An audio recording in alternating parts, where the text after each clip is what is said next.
तो आज हमारे सामने दिल्ली पर आधारित कुछ दिलचस्प सामग्री है। हाँ। ये शहर सिर्फ भारत की राजधानी नहीं बल्कि मतलब एक पूरी दुनिया है अपने आप में।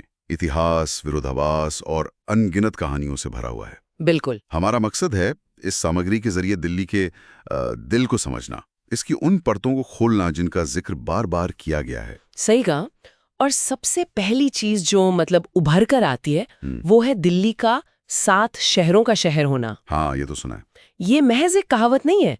स्रोत इस बात पर जोर देते हैं कि कैसे अलग अलग दौर में अशोक से लेकर मुगलों और फिर अंग्रेजों तक शासकों ने अपनी दिल्ली बसाई। अच्छा। अक्सर पहले वाले के खंडरों पर या ठीक उसके बगल में।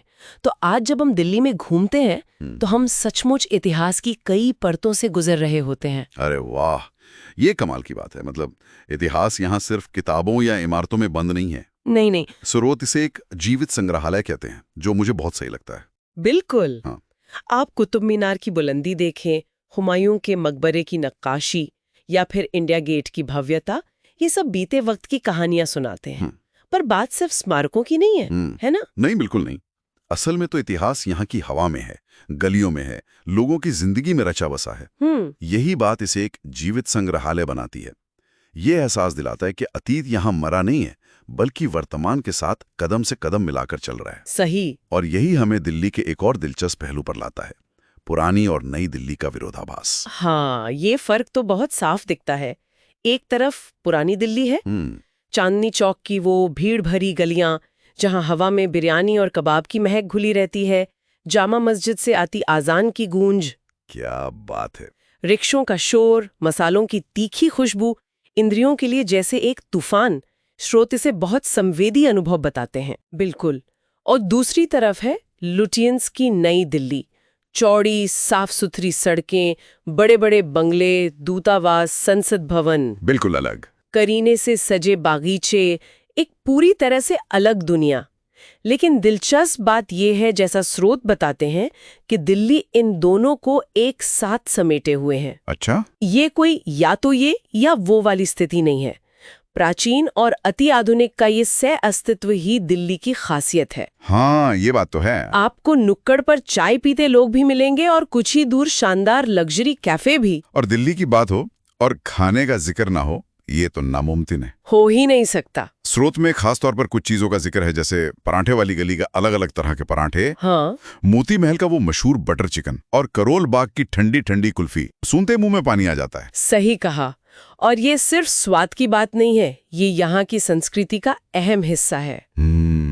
हर व्यंजन के पीछे एक कहानी है, एक परंपरा है, और यही विविधता दिल्ली की पहचान है। बिल्कुल। स्रोत शहर की उस जानी पहचानी अराजकता का भी जिक्र करते हैं। वो भीड़, वो शोर, वो ट्रैफिक। हाँ, वो तो है। लेकिन इसे सिर्फ अव्यवस्था की तरह नहीं देखा गया है। अच्छा। तो इसे कैसे समझाया गया है?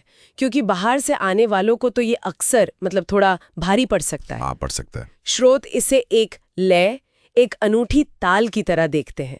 एक ऐसी अराजकता जिसमें एक अंदरूनी व्यवस्था छुपी है। ओके। जिसे यहाँ के रहने वाले बखूबी समझते और निभाते हैं।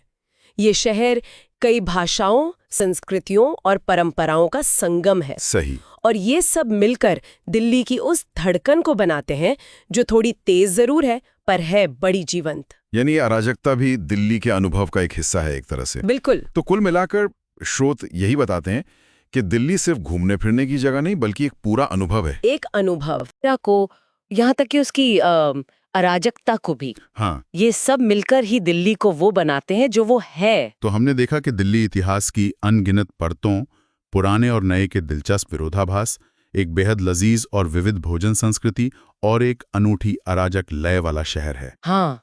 ये सारी बातें स्रोत से निकल कर आती हैं जो इसे भारत के धड़कते हुए दिल जैसा चित्रित करते हैं। और यहीं से एक विचार मन में आता है सोचने के लिए। बताइए। जिस तरह दिल्ली अपने शानदार अतीत और क्या कहते हैं गतिशील वर्तमान के बीच एक संतुलन साधने की लगातार कोशिश करती है। हाँ। क्या उसमें पूरे भारत की जटिलता और उसके अपने अतीत वर्तमान के संतुलन को समझने की कोई कुंजी छुपी है? ये एक दिलचस्प सवाल है जिस पर गौर किया जा सकता है। बहुत दिलचस्प सवाल, सोचने वाली बात है।